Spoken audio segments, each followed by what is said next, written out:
오늘은 오래된 세계명이라는 제목으로 말씀을 전하고자 합니다. 스웨덴 출신의 환경학자이자 언어학자인 노르베르 호지라고 하는 사람이 있는데, 이 사람이 자신이 쓰고자 하는 학위 논문을 쓰기 위하여 인도의 작은 마을을 방문하게 됩니다.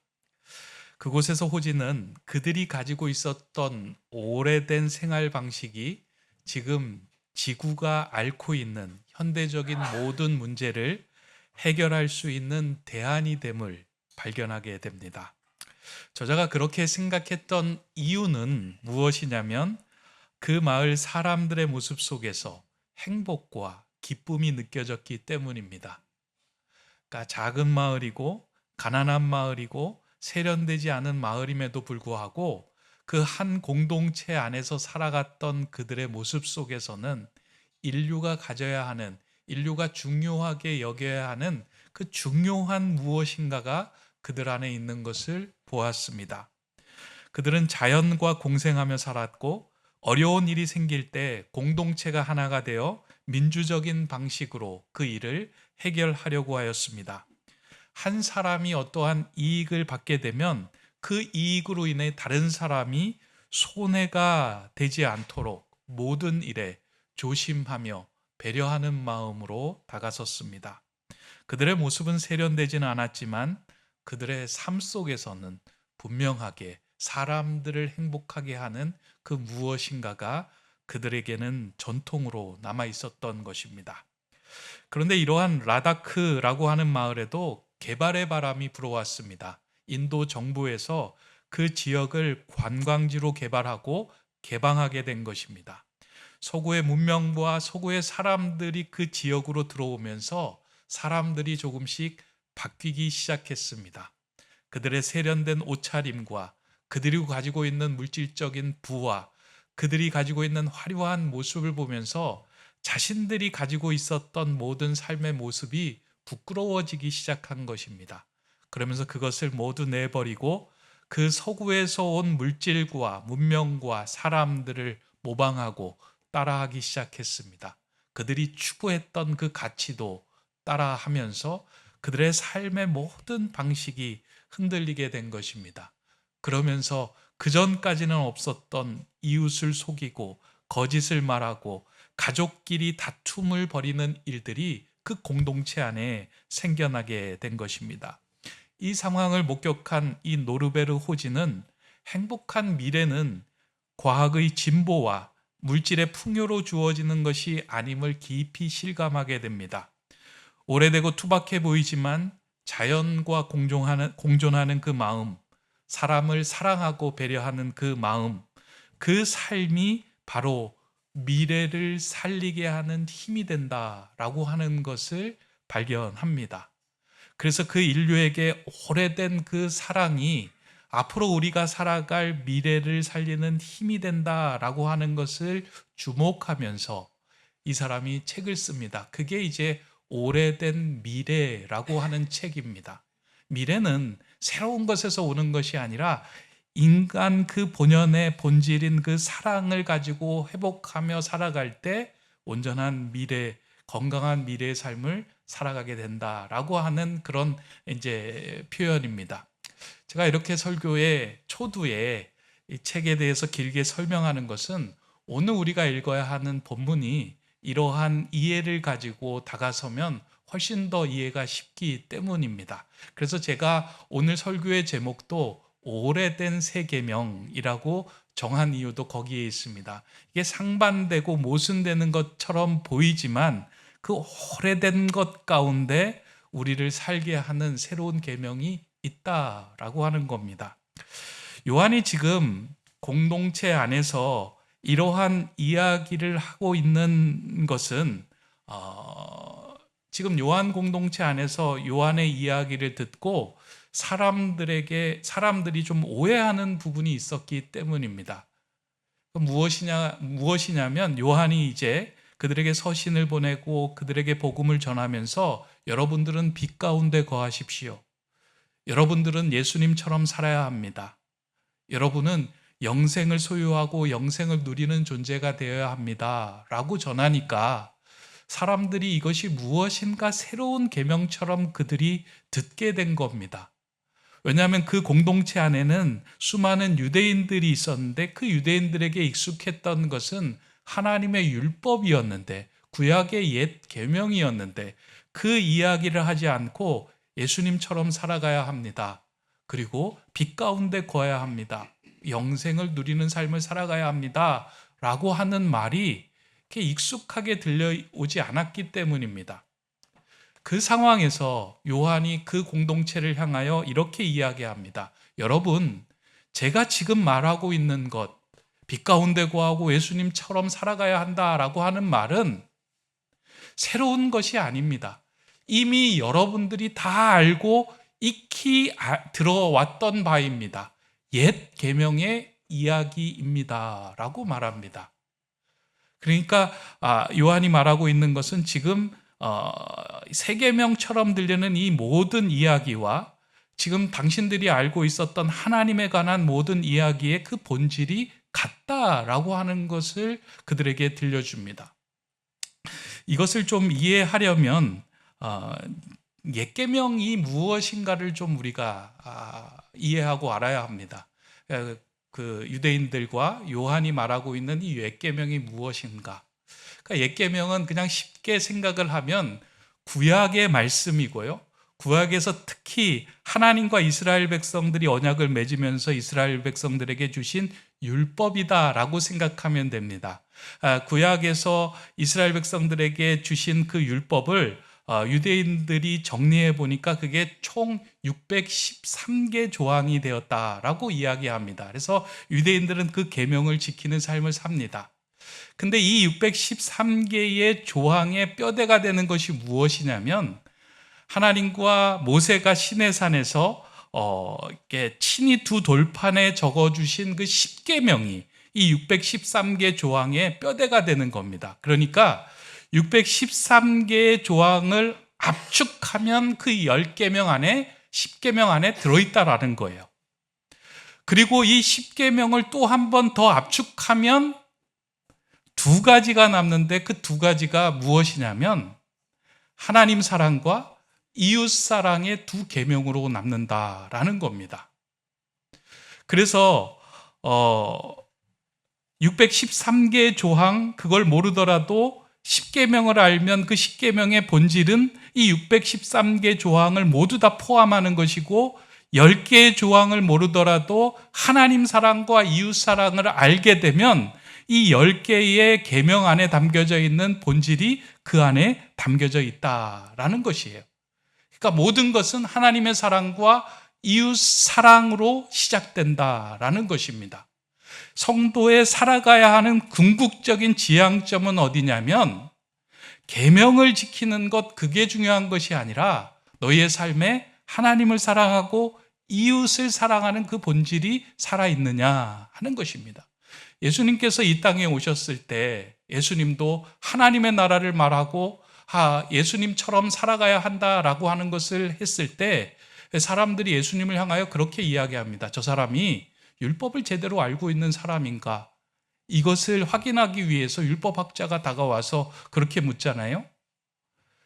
율법의 계명 중에 어느 것이 가장 큰 계명입니까? 그때 예수님께서 율법학자에게 이렇게 대답합니다.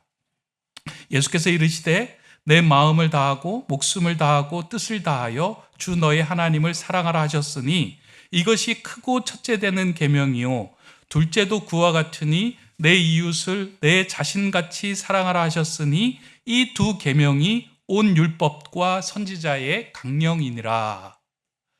그러니까 예수님께서 목숨을 다하여 하나님을 사랑하고 이웃을 사랑하는 것이 율법과 선지자가 말하는 핵심이다라고 얘기를 하는 거예요.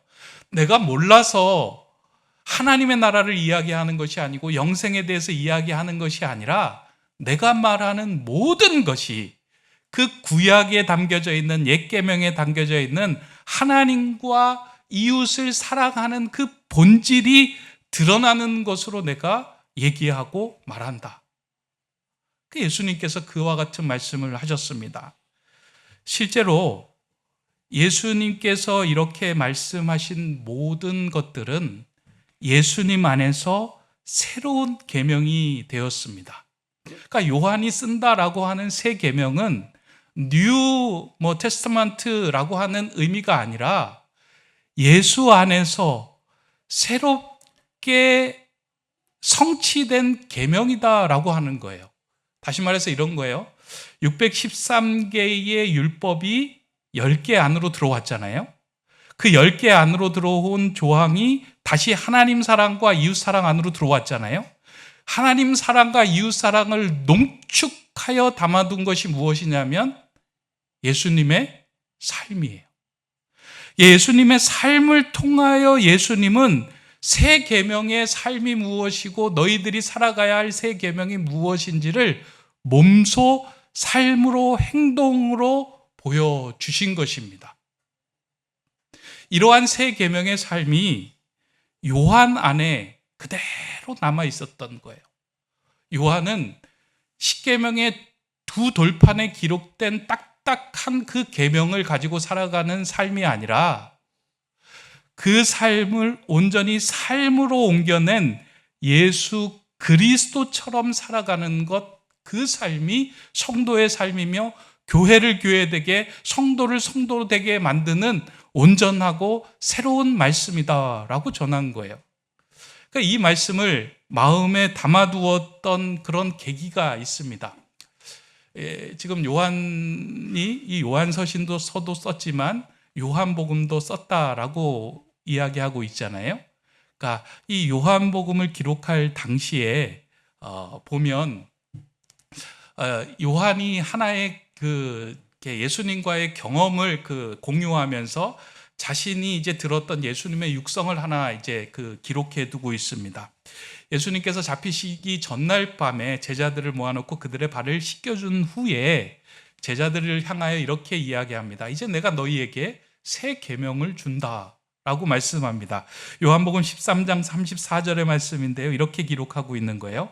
새 계명을 너희에게 주노니 서로 사랑하라. 내가 너희를 사랑한 것 같이 너희도 서로 사랑하라. 그러니까 예수님이 이제 너희에게 새 계명을 주는데 이것은 딱딱하고 그냥 문자적인 전함이 아니라 내가 너희를 사랑한 것처럼 이 살아있는 이 계명을 너희에게 주니 너희도 이 땅을 살아가면서 이 계명이 살아있게 만들며 그 삶을 지속해 나가라라고 그 말씀을 전해준 것입니다. 그러니까 요한은 지금 요한 공동체 안에서 생겨난 여러 가지 문제를 풀어가는 방식에 관해서 다른 것을 택하고 다른 것을 추구하고 새로운 것을 추구하는 것이 아니라 오래되었지만 우리를 살아있게 하고 새롭게 하는 그 새 계명인 사랑으로 돌아가야 할 것, 그 사랑의 공동체가 되어야 할 것을 이야기하며 이 새 계명을 기록한다라고 말한 것입니다. 요한이 이 공동체 안에서 지금 다시 새 계명을 쓴다라고 이야기하는 데는 이유가 있습니다. 왜냐하면 지난번에도 말씀드렸듯이 지금 요한 공동체 안에 새롭게 들어온 영지주의자라고 하는 무리가 있었다라고 말씀을 드렸죠. 이 영지주의자들의 주장을 보면 이렇습니다. 그러니까 영은 거룩한 거예요. 영은. 근데 우리의 육은 속하고 악한 거예요. 그런데 우리가 하나님을 알고 지식으로 깨우쳐서 우리가 영이 구원을 받았다면 우리의 육은 함부로 사용해도 괜찮다라는 거예요. 악한 것이기 때문에. 그래서 내 감정에 충실하고 내가 받은 그대로 그냥 마음에 품고 살아가도 아무런 우리의 구원에 지장을 받지 않는다라고 이야기를 한 거예요. 어떻게 보면 이 말이 되게 포용력이 있어 보이고 합리적인 말처럼 들려오지 않습니까? 왜냐하면 우리 영이 구원받고 우리 육은 그냥 마음대로 살면 되는 거예요. 사람 미워하면 미워하기도 하고 사람 욕하면 욕하고 살기도 하고 그냥 사람들과의 관계를 단절해 가면서 살아도 아무런 문제가 없다는 거예요. 우리의 구원과. 근데 이 새 계명을 막 주장하는 사람들이 있어요. 그 공동체 안에서.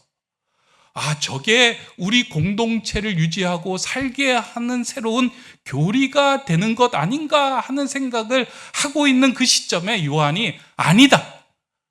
교회를 교회되게 하고 성도를 성도되게 하고 우리를 하나님의 자녀로 온전하게 빚어가는 것은 그러한 것으로부터 주어지는 것이 아니라 옛 계명, 오래되었지만 새 계명인 예수 그리스도 안에 그 빛 가운데 머무르며 사랑하는 삶이야말로 우리가 온전해지는 것이다 라고 하는 그 말씀을 전한 것입니다. 그래서 요한은 그렇게 주장하는 사람들을 향하여 이렇게 이야기를 하는 거예요. 너희들이 지금 참빛을 발견하고 너희들이 빛 가운데 거한다라고 이야기를 하지만 실상 너희들을 보니까 사람들에 대한 사랑과 배려가 없어. 아무리 화려한 말을 하고 아무리 산을 옮길 만한 능력이 있다고 할지라도 사랑이 없으면 아무것도 아니야. 나싱이야. 마치 고린도전서 그 13장 사랑장에 나온 것처럼 아무리 놀라운 지식처럼 보이는 그 일들을 하고 우리를 새롭게 하는 것처럼 보이는 많은 것들이 우리 안에 다가올지라도 그것이 사랑이 아니라면, 사랑의 본질을 품고 있지 않다면 그것은 헛된 것이다 라고 얘기합니다. 그러면서 우리 공동체는 다시 한번 예수님이 말씀하신 그 세 계명의 사랑의 공동체가 되어야 하며 그 빛 가운데 머무르는 공동체가 되어야 합니다. 그 말을 오늘 본문 10절을 통해 이렇게 이야기합니다. 자기 형제자매를 사랑하는 사람은 빛 가운데 머무르고 있는 것입니다. 그 사람 안에는 걸려 넘어지게 하는 것이 없습니다. 그러니까 빛 가운데 머무르는 사람의 특징은 자기 형제자매를 사랑하는 것, 예수님처럼 살아가는 사람의 특징은 자기 형제자매를 사랑하며 사는 것. 새 계명이라고 하는 것은 자기 형제자매를 사랑하며 사는 삶이다라고 이야기를 합니다. 하나님을 알고 믿고 있다, 그 빛을 발견하고 빛 가운데 거한다라고 말을 하면서도 실제로 우리가 형제자매를 사랑하지 못하고 있다면 그것은 빛이 아니라 어둠에 거하는 것입니다 라고 이야기합니다. 오늘 본문 9절 11절을 보면 요한은 그 요한 공동체를 향하여 에둘러 표현하지 않고 아주 직접적으로 이렇게 이야기합니다. 너희가 사랑하지 않으면 너희는 빛에 거하는 것이 아니라 어둠에 거하는 것이다. 한번 제가 읽어드립니다. 빛 가운데 있다고 말하면서도 자기 형제 자매를 미워하는 사람은 아직까지 어둠에 있는 것입니다. 자기 형제 자매를 미워하는 사람은 어둠 가운데 있습니다. 그는 어둠 가운데 걸어가고 있으며 자기가 어디로 가고 있는지를 알지 못합니다. 어둠이 그의 눈을 멀게 했기 때문입니다. 요한이 이렇게 단호하게 말하는 이유가 있습니다. 세상은 우리가 빛의 자녀로 살아가는 것을 극히 싫어하기 때문입니다. 그래서 우리 안에 걸림돌을 넣어서 빛으로 나아가는 것을 막고 있기 때문입니다. 요한 공동체 안에 그들이 빛의 공동체, 예수님처럼 살아가는 공동체가 되기를 원하지 않는 그 세상은 그들 안에 방해물과 걸림돌을 넣어서 그들이 빛으로 나아가는 것을 막고 있다라고 하는 것을 그들에게 말하고자 이렇게 직접적으로 애누르지 않고 표현하고 있다는 거예요. 만약에 내가 형제자매를 사랑하지 못하고 있다면 나는 지금 어둠에 거하고 있는 것이니 빨리 그 어둠에서 빛 가운데로 나와야 한다라고 하는 것을 그들이 듣고 깨닫게 할 수 있도록 이렇게 직접적으로 그들에게 선포한 내용입니다. 사실 이렇게 한 이야기는 요한이 그냥 당신들이 그거 듣고 깨닫고 어둠에서 빛으로 나오십시오 이렇게 전한 것이 아니고요. 이미 빛의 비침을 받은 사람, 다시 말해서 빛이신 예수 그리스도를 영접하는 자들은 어둠에 거하지 않고 빛으로 나올 수 있는 능력을 소유한 자들이다라고 알고 있기 때문입니다. 이게 아주 중요한 거예요. 요한복음 1장에 보면, 요한이 쓴 그 요한복음 1장에 보면 빛에 대한 예수님이 빛으로 오셨다라고 말씀을 하신 후에 그 빛이신 예수님을 영접하는 자는 하나님의 자녀가 되는 권세를 주셨다라고 이야기해요. 근데 여기서 자녀가 되는 권세는 세상에서 뭐 성공하고 세상에서 권세를 누리는 삶이 아니라 예수님처럼 하나님의 사귐 안에서 살아갈 수 있는 그 능력을 부여받았다는 거예요. 다시 말해서는 사랑을 행할 수 있는 능력을 우리는 가진 존재가 되었다라는 거예요. 그러니까 우리가 사랑이 없어서 사랑을 행하지 못하는 것이 아니라 이미 우리 안에 사랑이 담겨 있는데 그 사랑을 행하지 않고 그 사랑을 딛고 일어서려고 노력하지 않기 때문에 사실은 그 걸림돌에 걸려 거기에 어둠에 머물러 있다라는 거예요. 그래서 그 어둠으로부터 그 어둠을 딛고 빛으로 나올 것을 요구하며 이 말씀, 이 세 계명을 쓴다라고 전한 것입니다.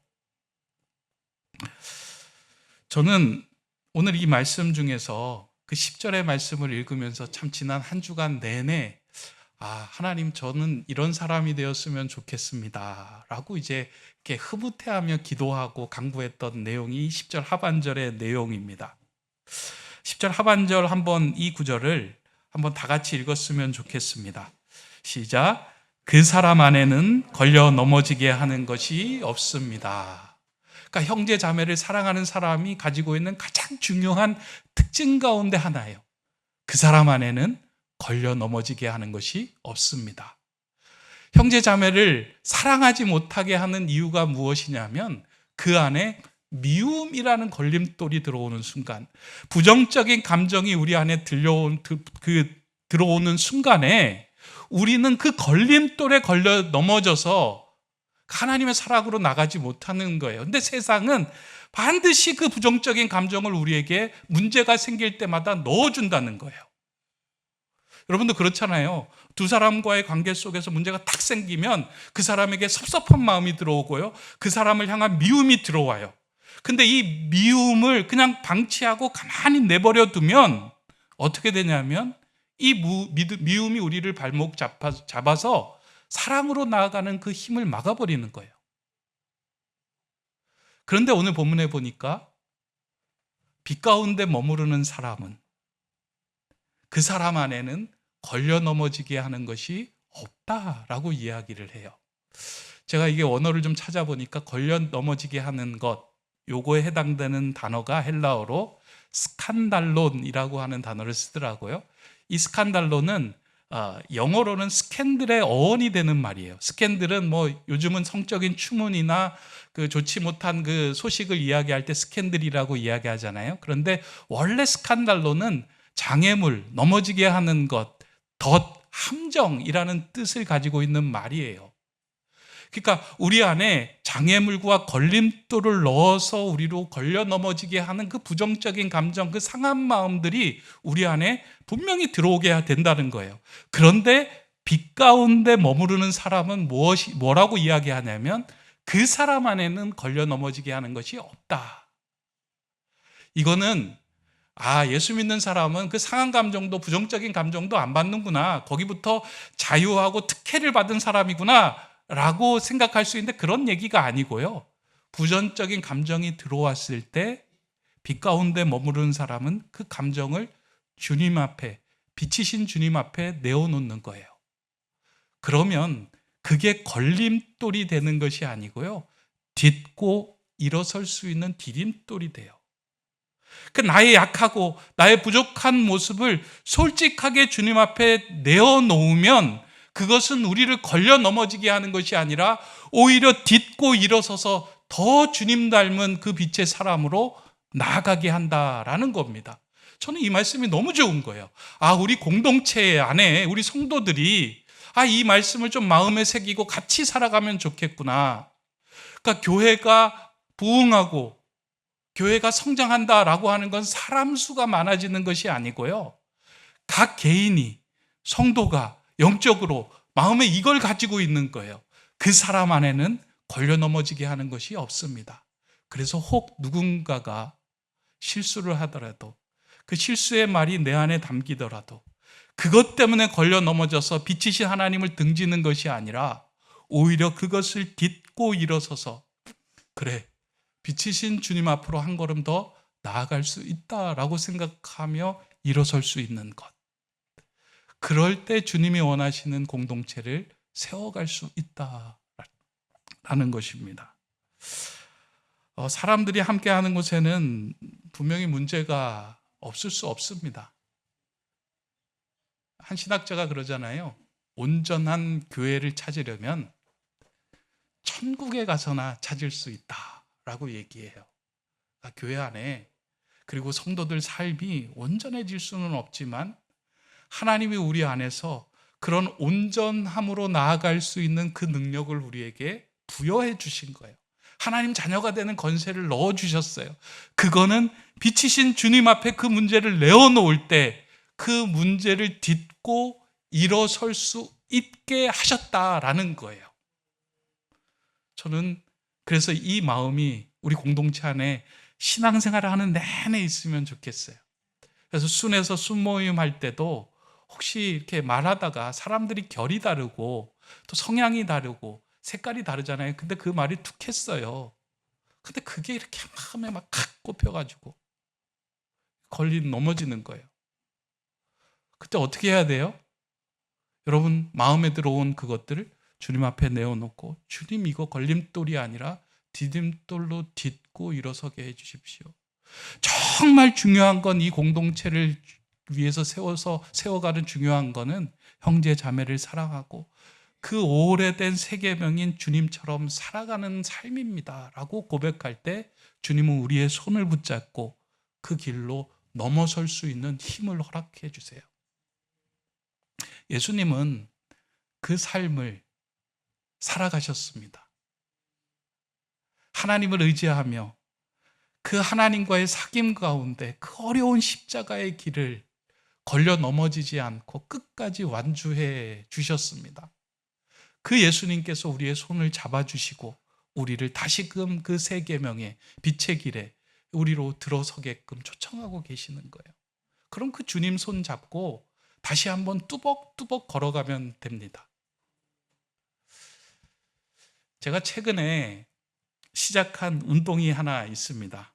제 의지로 시작한 것이 아니라 할 수 없이 떠밀려서 시작한 운동인데, 그 운동이 뭐냐면 아파트 계단을 올라가는 운동입니다. 이게 저희 집이 이제 19층인데요. 제가 차를 지하 2층에 세워놓고 19층까지 이제 걸어 올라가는 거예요. 그러니까 이거를 그냥 시작한 게 아니라 어느 날 이제 집에 갔더니만 엘리베이터가 고장이 난 거예요. 근데 엘리베이터가 한 대밖에 없는데 순간 고민을 했습니다. 이거 기다렸다가 엘리베이터를 타고 갈 것인가? 아니면 계단으로 올라갈 것인가? 그래, 내가 계단으로 한번 올라가 보자. 그렇게 결단하고 이제 계단으로 올라갔습니다. 근데 얼마 지나지 않아서 제가 금방 후회했습니다. 엘리베이터 타고 갈 걸. 한 6층 올라가니까요. 그러니까 지하서부터 6층까지 한 8층 정도로 올라가니까 다리가 후들후들 떨리더라고요. 그리고 한 15층 정도 올라가니까 숨이 확 쉬어지더라고요. 그리고 거의 끝날 때쯤에 도달했을 때는 너무 힘들다 라는 생각과 함께 무슨 생각이 들었냐면, 이게 내가 이 계단을 처음 올라와서 이렇게 힘든 것 아닐까? 이것도 많이 올라다니면 운동도 되고 내가 이것을 감당할 수 있는 다리에 힘이 생기지 않을까 생각하고 3주 전인데 그때부터 저는 이제 계단으로 그냥 올라간 거예요. 근데 2주가 딱 지나니까요, 한 번도 쉬지 않고 그냥 19층까지 논스톱으로 올라가게 된 거예요. 제가 그런 사람입니다. 이제 막 숨도 이렇게 쉬지 않고 그냥 이 정도만 쉬고 19층으로 올라가더라고요. 지금까지 엘리베이터 그냥 쭉 타고 올라가면서 19층 이렇게 올라가는 거야 하고 생각은 했는데, 계단을 한 계단 한 계단 밟고 올라가면서 든 생각은 신앙이 이런 것 아닐까라는 생각을 한 거예요. 우리는 한 번도 알고 있고 들어왔던 그 오래된 계명들을 내 삶 속에서 펼쳐가거나 밟으며 살아가지는 않는 거예요. 하나님 사랑이십니다. 하나님 빛이십니다. 그 빛 좋네. 그 사랑 좋네. 라고 그냥 생각하는 거예요. 그래, 나도 빛으로 살겠습니다. 나도 사랑하며 살겠습니다. 그리고 그냥 끝나는 거예요. 그리고 세상에 살아가면서 우리의 삶 속에서 그 부정적인 감정이나 어떠한 미움이 들어오면 거기에 그냥 걸려 넘어지는 거예요. 왜냐하면 힘이 없으니까, 연약하니까, 한 번도 그 길을 정성껏 밟아보지 않았으니까. 요한이 얘기합니다. 이제 예수님처럼, 예수님이 살아가셨던 것처럼 구원은 그냥 영만 받는 것이 아니라 여러분의 몸도 함께 구원을 받는 몸이 되는 겁니다. 예수님께서 이 땅에서 살아가셨던 그 사랑의 삶을 살아갈 때만 하나님의 나라가 온전히 세워집니다 라고 이야기를 합니다.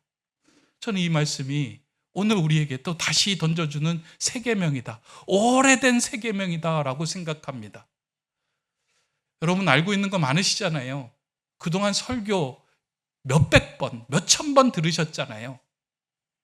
근데 그 설교의 본질인 그 사랑을 내 삶 속에서 구현해내기 위해서 어려움과 부정적인 감정이 올 때마다 그것을 주님의 빛 가운데 내어놓고, 주님 여기에 걸려 넘어지지 않고 딛고 일어서겠습니다, 내가 나에게 주어진 사람을 사랑하는데 마음을 쏟겠습니다 하고 나갈 때 주님은 그 손을 붙들고 그 일을 감당하게 하시는 거예요.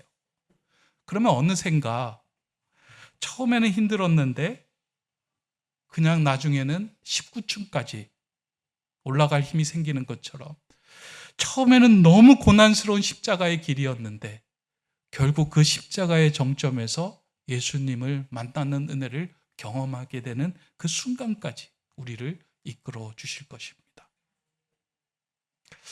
저는 오늘 이 말씀을 통해서 다시 한번 저와 여러분들, 그리고 우리 공동체 안에 이런 고백이 넘쳐나면 좋겠어요. 저 사람 안에는 걸려 넘어지게 하는 것이 없습니다. 그리고 저 사람은 누구를 걸려 넘어지게 하는 걸림돌이 아닙니다. 저와 여러분의 인생이 누군가에게 걸림돌이 아니라 디딤돌을 만들어갈 수 있다면 그것은 진정한 형제자매의 사랑, 오래된 세계명을 행하는 삶일 것입니다. 그 삶을 살아가는 저와 여러분, 우리 노프트 세움 공동체 되기를 주님의 이름으로 축원합니다. 기도하겠습니다. 사랑의 주님, 우리를 빛의 자녀로 불러주시고 자녀의 권세까지 허락해 주셔서 감사합니다. 이제 참빛이신 주님을 의지하며 내 삶에서 걸려 넘어지게 하는 것을 그대로 방치하지 않고 그것을 딛고 일어서며 사랑의 자리로 나아가려고 합니다.